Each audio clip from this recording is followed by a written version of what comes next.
ఋషికొండలో కట్టినటువంటి పర్యాటక కేంద్రంలో కట్టినటువంటి భవనాలనే ఈ సిగ్గు ఎగ్గు లేనటువంటి తెలుగుదేశం పార్టీ, ఈ సిగ్గు ఎగ్గు లేనటువంటి ఎల్లో మీడియా అది జగన్మోహన్ రెడ్డి గారి నివాసం అని చెప్పి చూపిస్తున్నారు 3 రోజుల నుంచి. వెళ్ళి జగన్మోహన్ రెడ్డి గారు అక్కడ నివాసం ఉన్నాడా? జగన్మోహన్ రెడ్డి గారు 2014 నుంచి 19 దాకా ప్రతిపక్ష నాయకుడిగా ఉన్నాడు. ఆయన కార్యాలయం లోటస్ పాండ్, ఇల్లు లోటస్ పాండ్. ఆయన లోటస్ పాండ్ హైదరాబాద్ నుంచే ప్రతిపక్ష నాయకుడికి ఉన్న 5 సంవత్సరాలు నడిపాడు.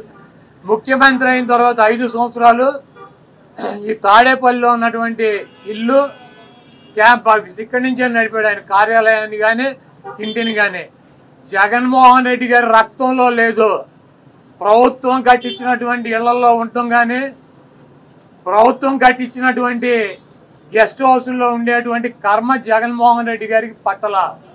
జగన్మోహన్ రెడ్డి గారు వైజాగ్లో సొంత ఇల్లు కట్టుకున్నాక అక్కడ షిఫ్ట్ అవుతాడు. అంతేగాని టూరిజం ప్లేస్లో కట్టినటువంటి ఆ హౌస్లో జగన్మోహన్ రెడ్డి గారు వెళ్తాడని చెప్పి ఎవడు చెప్పాడు వీళ్ళకి, వెధవలకి? అది జగన్మోహన్ రెడ్డి గారి కోసం కట్టించుకున్నటువంటి ఇల్లు అని చెప్పి రకరకాలైనటువంటి కథనాలు రాస్తున్నారు. అది ఒక అంతర్జాతీయ రాజధానిగా తీర్చిదిద్దాలన్నదే వైఎస్ఆర్ కాంగ్రెస్ పార్టీ లక్ష్యం. ఋషికొండలో ఆల్రెడీ హరిత రిసార్ట్స్ అని చాలా పాతవి ఉండేవి.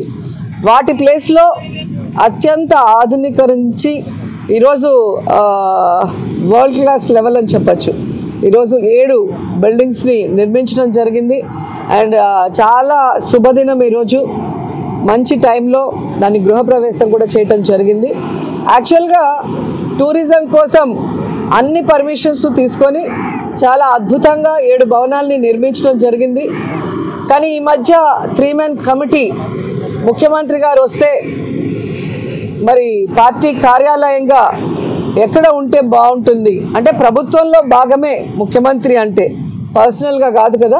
సో ముఖ్యమంత్రి గారు ఎక్కడ ఉంటే బాగుంటుంది, ఎక్కడి నుంచి పరిపాలిస్తే బాగుంటుంది అన్న క్రమంలో 3 మెన్ కమిటీ వైజాగ్లో ఉన్న అన్ని ప్రదేశాలని కూడా సందర్శించారు. దాంట్లో ఇక్కడ ఉంటే బాగుంటుంది అని రిషికొండని ఫైనలైజ్ చేయడం జరిగింది. సో ఇప్పుడు జగన్మోహన్ రెడ్డి గారు డెసిషన్ తీసుకోవాలి, అక్కడి నుంచి పరిపాలించాలా లేదా వేరే ప్లేస్ నుంచి అని. జగన్మోహన్ రెడ్డి గారు అది డిసైడ్ చేస్తే ఇక్కడి నుంచి చేస్తే బాగుంటుంది అని రిషికొండ నుంచి మరి క్యాంప్ ఆఫీస్గా పరిపాలన స్టార్ట్ అవుతుంది, లేదంటే టూరిజం స్పాట్గానే అది కంటిన్యూ అవుతుంది.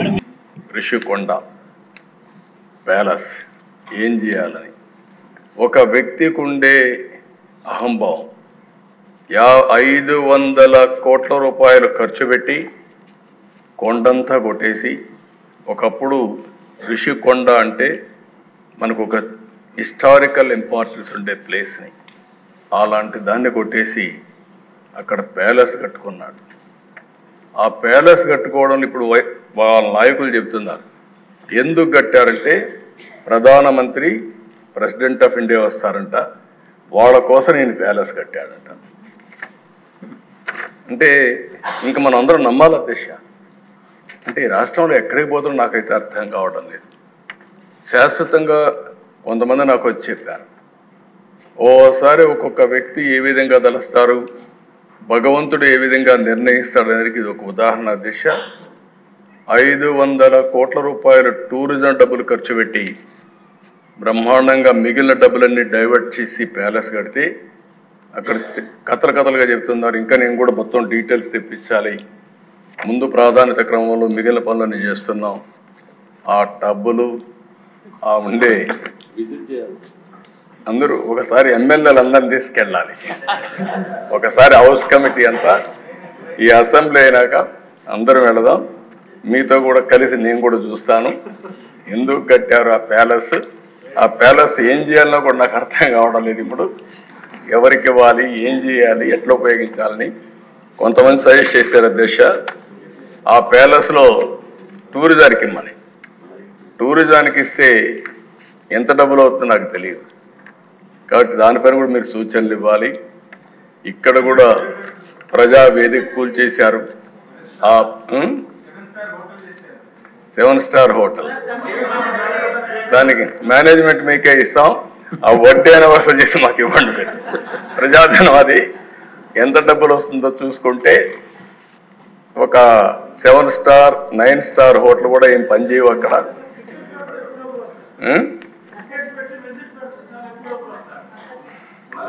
ఆ ఓనర్షిప్ మీకే ఇస్తాం, చేసి మాకు వసూలు చేసి ఇవ్వండి, కనీసం దాని మీద పెట్టుబడి అంటే పలక్నమా ప్యాలెస్ కరెక్ట్.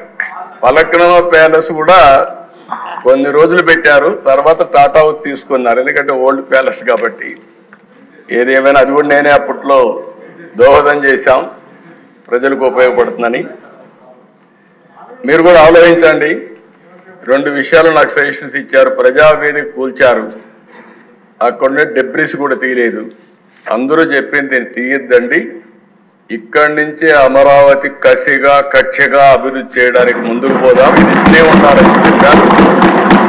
తప్పకుండా అట్లే పెట్టడానికి ప్రయత్నం చేస్తాం. ఇది కూడా రిషికొండ మీద ఉండే ప్యాలెస్ని ఏం చేయాలో మీరు కూడా ఆలోచించండి. దాన్ని కూడా శాశ్వతంగా మనం ఏం చేయాలో ప్రజలకు కూడా పెట్టే పరిస్థితిని చేద్దాం.